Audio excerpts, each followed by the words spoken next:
Assalamualaikum warahmatullahi wabarakatuh.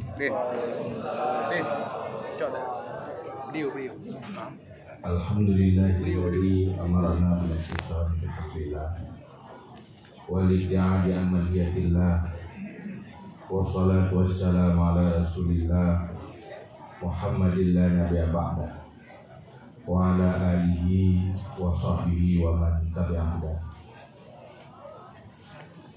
Qala Allah subhanahu wa ta'ala fil Qur'anil Karim wa huwa asdaqul qailin. A'udzu billahi minasy syaithanir rajim. Bismillahirrahmanirrahim. Wal yakhshal ladzina law taraku min khalfihim dzurriyyatan dhi'afan khafu 'alaihim falyattaqullaha wal yaqulu qawlan sadida.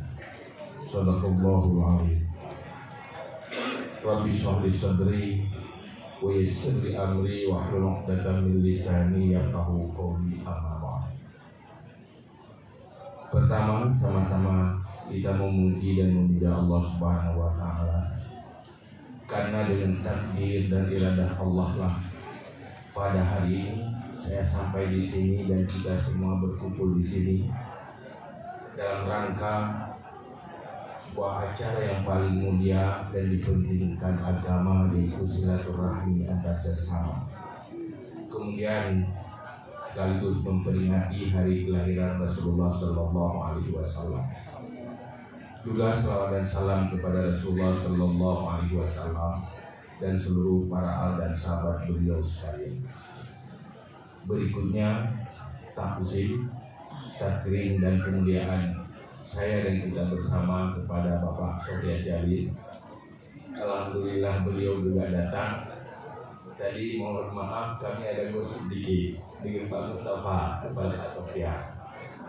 Katanya Pak Sofyan itu walaupun gubernur nggak datang, beliau tetap datang, nggak menjaga standingnya. Artinya ini sifat tawadhu yang luar biasa. Kalau sombong semuanya bisa, tetapi kalau tawadhu itu hal yang sulit, kecuali dilakukan oleh orang-orang yang luar biasa. Kemudian kepada Bapak Dr. Mustafa Abu Bakar, juga kepada staf ahli Gubernur Aceh yang hadir bersama kita, juga Ibu Gubernur yang kita tunggu kedatangannya. Mudah-mudahan beliau juga cepat sampai. Bapak Ketua Tim Taman Iskandar Muda, yaitu Dr. Surya Dharma, Bapak Sefri Diuk, juga Pak Yufriwan kalau datang itu juga keluarga saya, tapi kami sibuk masing-masing di bidang masing-masing. Juga Bapak Hamzah, Bapak Farhan Hamzah, Bapak Nisar Patria, Bapak Sayyidi, Kepala Badan Penghubung Pemerintahan Aceh, Bapak Al-Mulya. Kami sudah duduk-duduk semalam bersama. Juga kepada pengurus PAS Persaudaraan Masyarakat Aceh Sanantau, dan kepada seluruh yang telah dihormati oleh para pembicara sebelumnya, saya mohon maaf. Semuanya saya sangat menghormati. Mungkin ini di forum yang tidak sering, saya belum familiar dengan nama-namanya, status sosialnya, maka saya mohon maaf. Pokoknya semua yang hadir di sini sangat saya hormati dan saya muliakan. Mohon maaf tidak bisa saya sebut satu persatu namanya.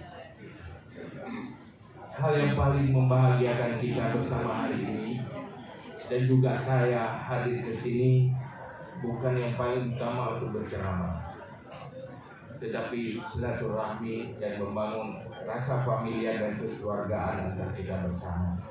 Ini hal yang terpenting. Kalau ceramah tidak ada saya, banyak yang lain. Cuma karena diminta untuk mengisi, ya saya berceramah dalam rangka mengisi acara memperingati hari besar Nabi Muhammad SAW. Juga kepada guru kita yang ada di sini, Dr. Rusli Hasbi, rekan saya yang kami juga sering komunikasi, dan semuanya yang hadir di sini, bapak-bapak, ibu-ibu sekalian. Di saat kita memperingati hari lahir Nabi besar Muhammad SAW, hal yang terpenting kita ingatkan adalah tentang kita manusia adalah satu makhluk yang diciptakan untuk selama-lamanya. Sebagaimana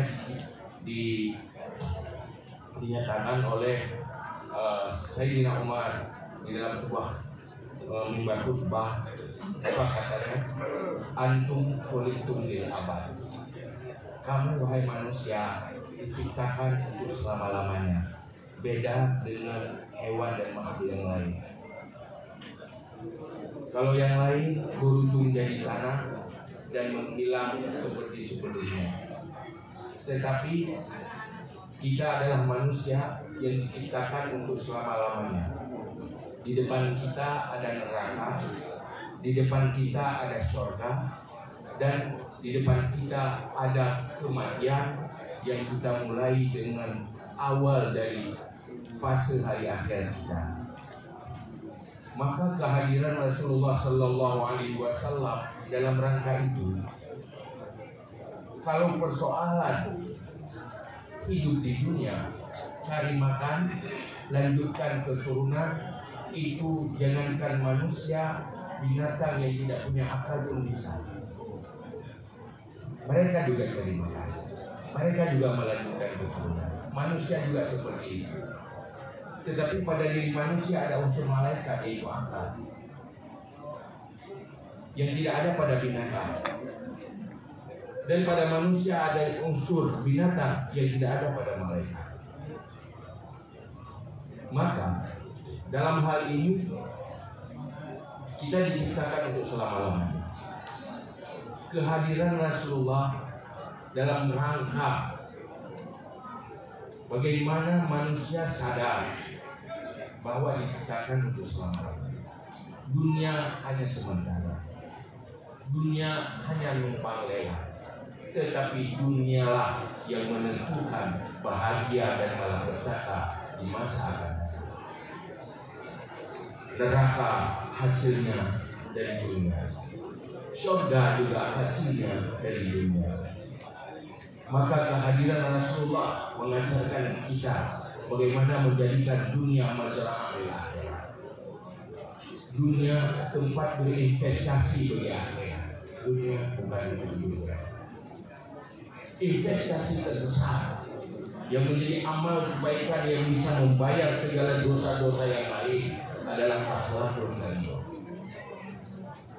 Maka Rasulullah menyatakan dirinya, innama bu'istu litammima makarimah. Aku diutuskan untuk menyempurnakan akhlak.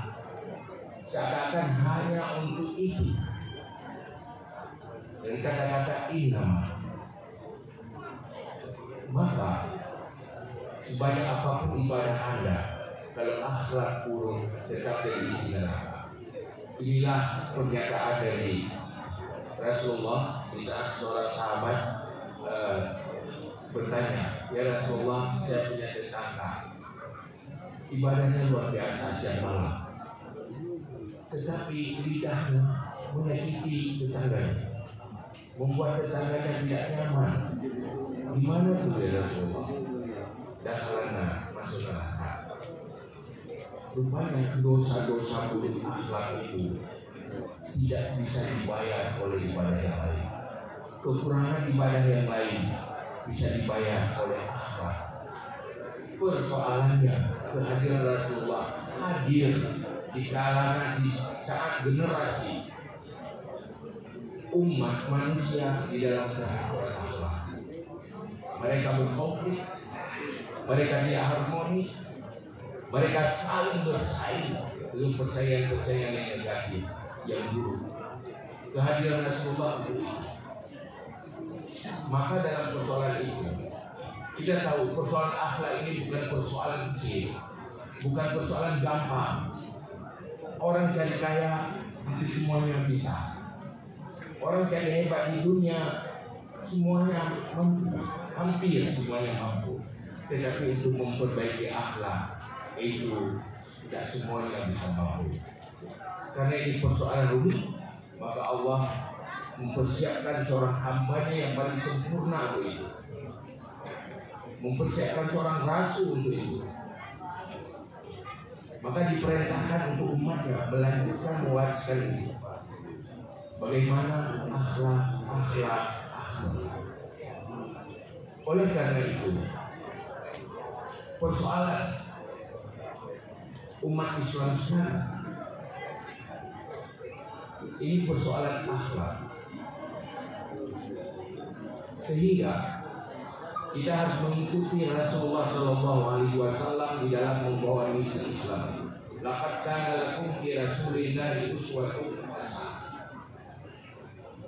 Di mana Rasulullah dalam membawa misinya dimulai pada unit terkecil, dirinya, keluarganya, dan kerabat dekatnya. Itu pertama. Perilaku, sikap tidak berakhlak itu pencerminan dari kegagalan dakwah Islam dan dakwah syariah. Dan ini menjadi persoalan yang paling tinggi. Kalau misalnya sebuah rumah tangga mengatakan dirinya ingin menjadikan syariat sebagai konsep di rumah tangganya, ukur dulu akhlak dan perilaku rumah tangga itu bagaimana. Maka oleh karena itu, saya pada hari ingin berbicara sedikit. Apa sebenarnya rumusan akhlak yang dimaksud di sini? Akhlak adalah kemampuan mengelola perasaan, dimulai oleh mengelola perasaan, baik itu emosi atau selera, yang selalu menjaga keseimbangan rumusan syariat, rumusan agama. Yang apabila manusia sudah mampu mengelola perasaan dan emosinya, ini baterainya. Yang lain.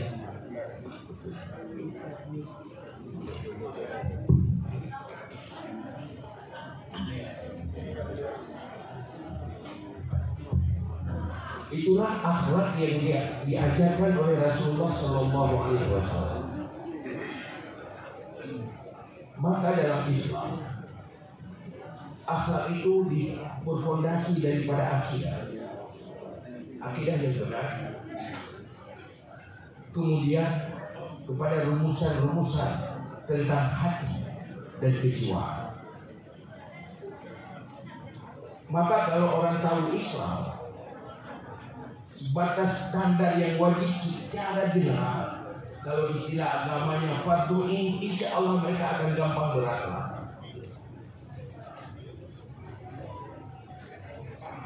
Tapi ini yang menjadi masalah kita di generasi kita sekarang. Generasi sahabat adalah generasi yang benar-benar beruntung oleh kebijakan Rasulullah SAW dalam mewarisi kepada generasinya iman dan akhlak. Kemudian generasi para sahabat itu generasi yang berhasil mampu mengambil kebijakan untuk generasi setelahnya, sehingga menjadi generasi tabi'in. Mereka menjadi juga generasi keemasan. Saat mereka Islam maju, Islam bersinar, Islam ekspansi hampir ke semua penjuru dunia. Kenapa mereka berhasil? Karena kebijakan yang sangat bijak oleh generasi sahabat terhadap generasi anaknya itu tabi'in. Semuanya adalah konsep Islam. Tapi kita harus sadar, kita berada di zaman di mana umat Islam tidak sepakat dengan Islam. Umat Islam tidak tahu Islam secara memadai. Ini yang menjadi masalah. Dan ini menjadi masalah bersama. Ini semua orang tua kita di sini. Saya ingin mengungkapkan sebuah persoalan kita khususnya di Aceh. Mari kita berpikir bersama. Di saat kita menggaungkan syariat Islam di Aceh, kadang-kadang kita melupakan di saat kita berbicara tentang hukuman, berbicara tentang yang ada baik. Dan ada baik.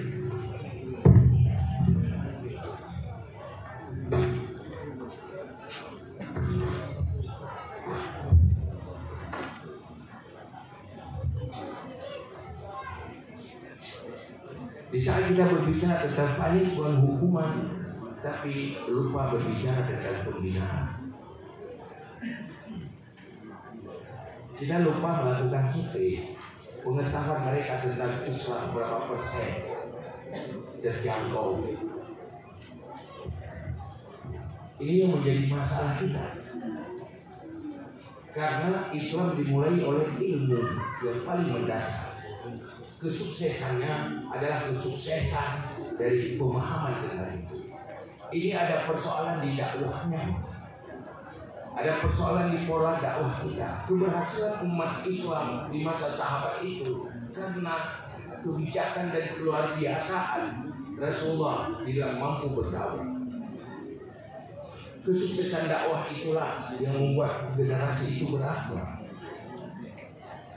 Ini kita melihat fenomena di mana rusaknya tatanan sosial, perilaku sosial, rusaknya komunikasi antar sesama, semuanya pencerminan daripada tidak tahunya tentang ilmu akhlak. Ulama telah merumuskan 3 ilmu: tauhid, fiqh, tasawuf. Tapi ini yang menjadi masalah. Saya sering di dalam forum bertanya, kalau kita melihat di medsos, di mana pola interaksi dan komunikasi kita yang bermasalah, kalau dilihat dari kacamata ini gagal pengetahuan tentang ilmu komunikasi, etika komunikasi Islam. Silakan bertanya kepada umum. Saya sering konsultasi dengan masyarakat, dengan generasi muda, sampai di mana mereka tahu tentang etika komunikasi Islam. Sampai 20 etika komunikasi Islam. Kenapa di sana ada kejahilan di sana? Inilah yang menjadi masalah kita sekarang. Maka hal yang paling penting kita berpikir ke situ, bagaimana mendakwahkan itu.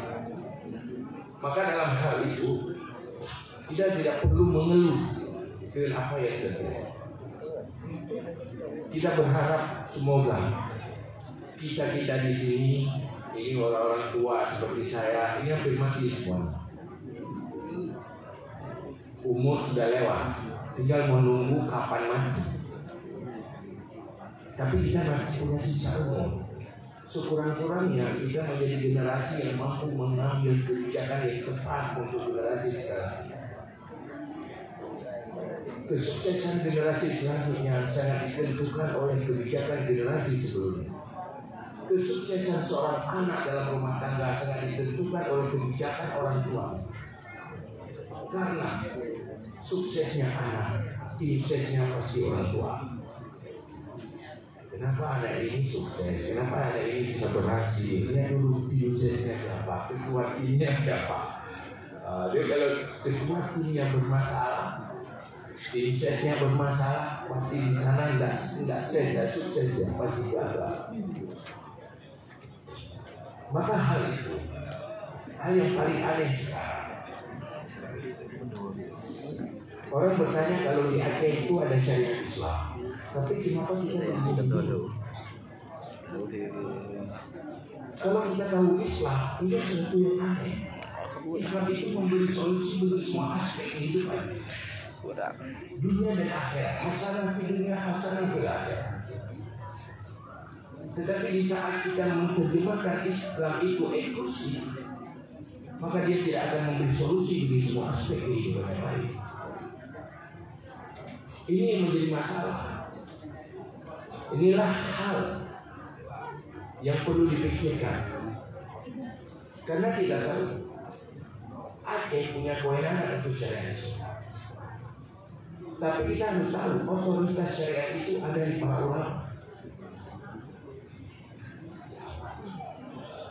Tapi kewenangan tidak ada di tangan mereka. Yang punya kewenangan tidak tahu Islam, yang tahu Islam tidak punya kewenangan. Dan dua-duanya ada kelemahan yang perlu disempurnakan secara bersama, sehingga dia mempromosikan buruk terhadap syariat Islam. Aceh sekarang Aceh yang sedang berhadapan umat Islam, umat Rasulullah Shallallahu Alaihi Wasallam yang setiap tahun memperingati hari lahir Nabi besar Muhammad Shallallahu Alaihi Wasallam sedang berada di era baru. Umat Islam sudah melewati era kenabian, itu dipimpin langsung oleh Rasulullah. Kemudian era Khulafaur Rasyidin dipimpin dengan baik. Islam menjadi peradaban dunia, muatnya peradaban dunia. Dilanjutkan oleh masa kesultanan dan para Amirul Mukminin dengan gelar para Amirul Mukminin. Itu sudah lewat. Dan melewati masa kesultanan Islam. Aceh secara khusus sudah melewati masa kesultanan.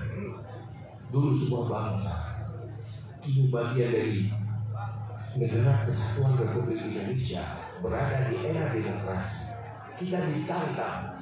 Kalau umat Islam, generasi Islam di masa kesultanan dulu mampu menjadikan Aceh sebagai mercusuar Islam ke Nusantara, kenapa di era demokrasi lewat syariat Islam menjadi mercusuar kembali?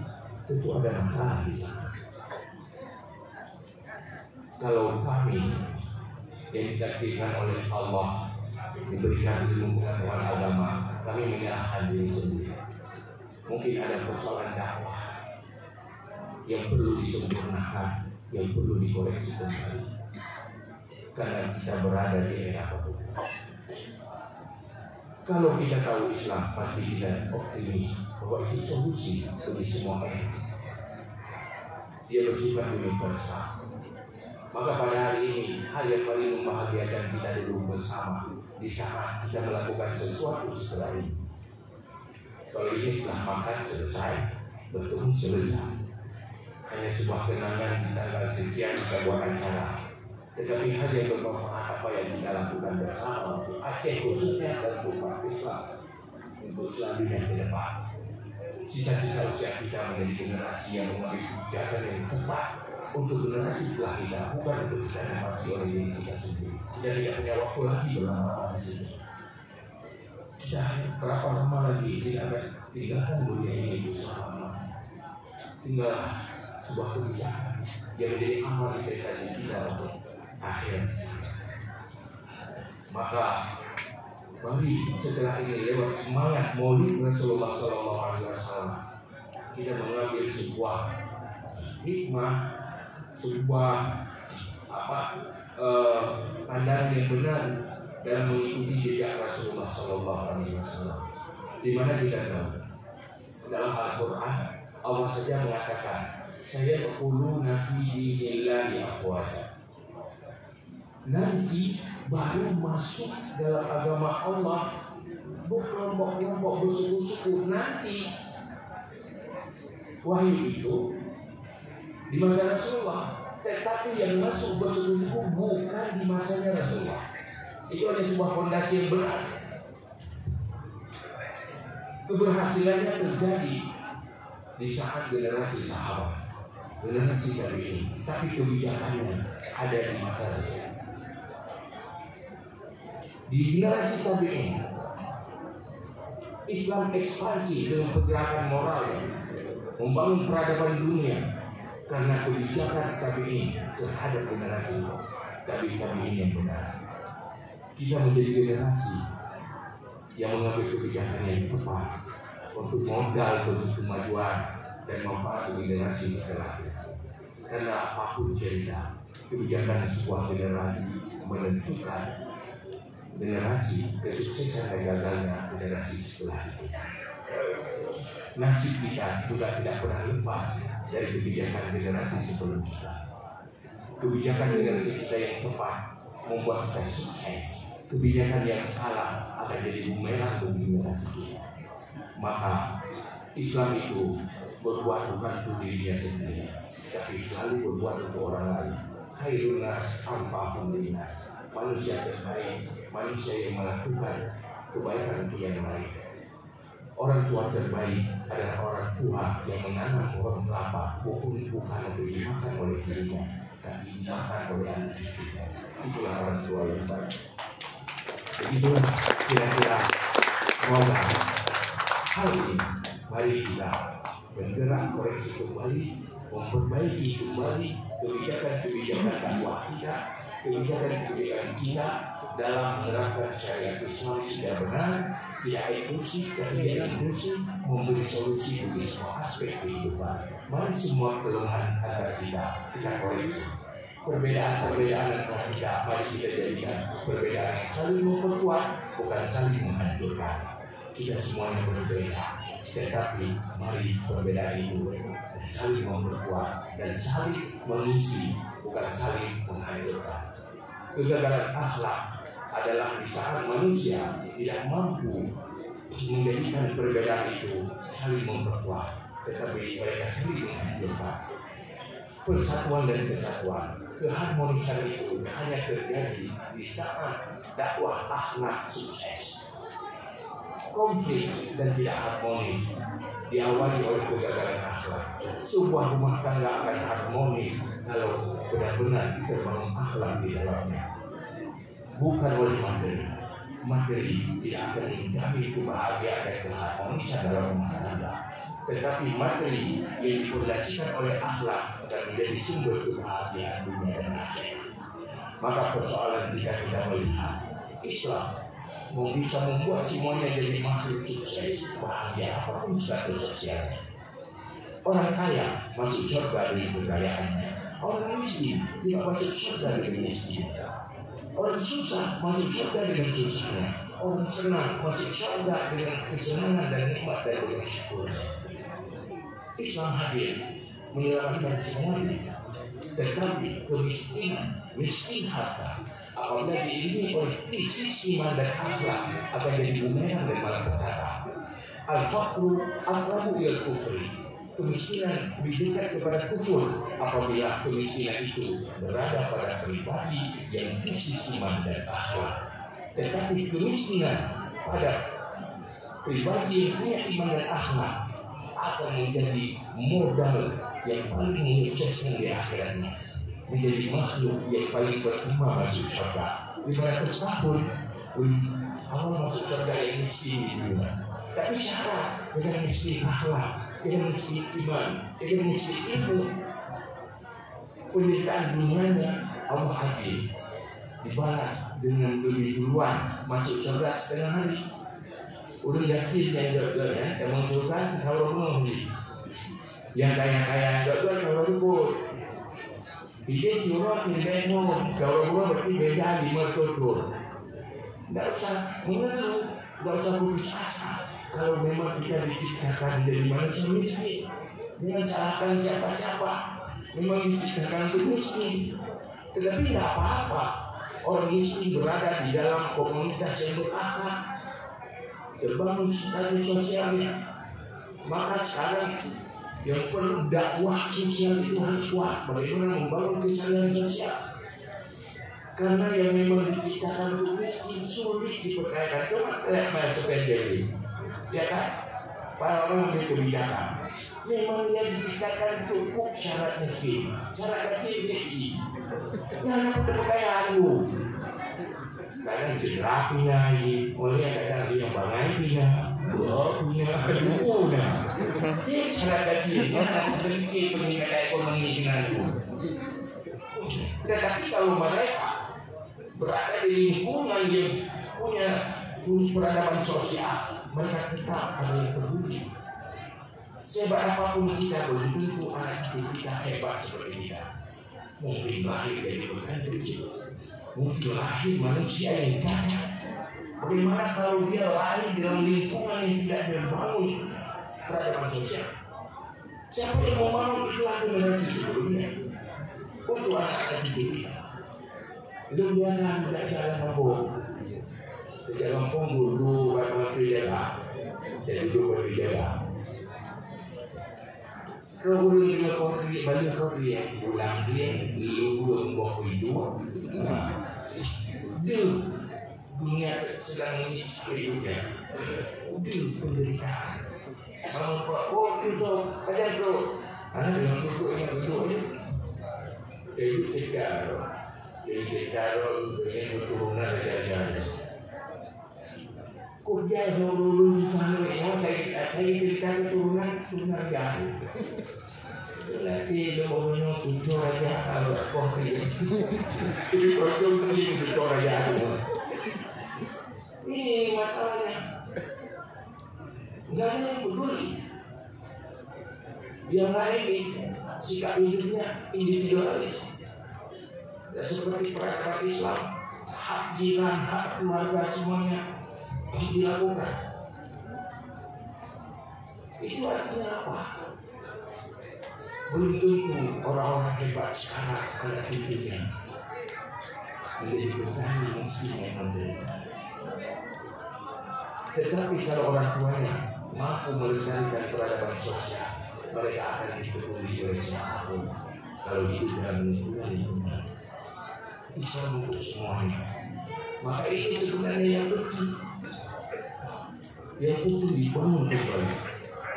Maka oleh karena itu saya pada hari ini saya pesan sekali lagi, mari sekarang ini tokoh-tokoh orang-orang tua kita semuanya ada di rantau dan berpikir bersama untuk kalau dilakukan bersama semuanya akan rendah. Karena atau berkumpul dari mengalami takut atau bangkit bertakut selesai. Mungkin hanya biwate, mungkin hanya lupa. Tapi yang tajuk waktu dahulu jadi tahu. Ini betul-betul tak masalah Pak Gubernur. Gubernur mendung cuma itu. Karena tokoh itu dia ya. Tetapi membangun kebersamaan itu hal yang paling penting. Itulah Islam lewat akhlaknya dalam semua sisi. Ada yang boleh bermain, mohon maaf atas segala kekurangan. Mungkin ada kata-kata saya yang kurang senonoh, mohon maaf sekali. Saya hanya hadir bukan untuk berceramah, hanya untuk mengisi acara intinya silaturahmi. Mari sama-sama kita berdoa. Bismillahirrahmanirrahim. Alhamdulillah hamdan yuafi ni'amahu wa yukafi majidah. Ya Rabbana lakal hamdu kama yanbaghi li jalali wajhikal karim wa 'azimi sultanik. Allahumma shalli wa sallim ala sayyidina Muhammad wa ala alihi wa sahbihi ajma'in.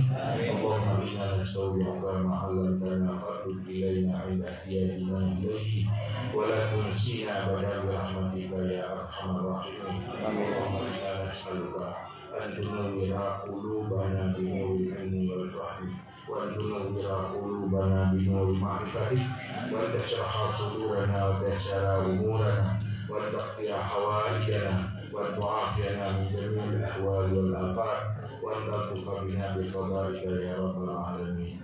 Ya Allah, sinari hati kami dengan cahaya ilmu, sinari semua hati kami dengan cahaya ma'rifahmu. Ya Allah, mudahkan segala urusan kami, selamatkan kami dari dunia dan akhirat. Amin. Mudahkan segala urusan kami dalam menghadapi menjalani kehidupan ini untuk dunia dan akhirat. Amin. Allahumma ighfir lana dzunubana wa liwalidayna warhamhuma kama rabbayana shaghira wa lijaddina wa lijaddatina wa liustazina wa limasyayikhina wa li'allimina wa li'allahum haqqun alaina wa liman ahsana ilaina ولمن أوصانا بالدعاء ولجميع المسلمين والمسلمات والمؤمنين والمؤمنات برحمتك يا أرحم الراحمين. وصلى الله على سيدنا محمد وعلى آله وصحبه وبارك وسلم. سبحان ربك رب العزة عما يصفون وسلام على المرسلين والحمد لله رب العالمين. الفاتحة. ورحمة الله. أعوذ بالله من الشيطان الرجيم. بسم الله الرحمن الرحيم. الحمد لله رب العالمين الرحمن الرحيم مالك يوم الدين إياك نعبد وإياك نستعين اهدنا الصراط المستقيم صراط الذين أنعمت عليهم غير المغضوب عليهم ولا الضالين آمين. Assalamualaikum warahmatullahi wabarakatuh.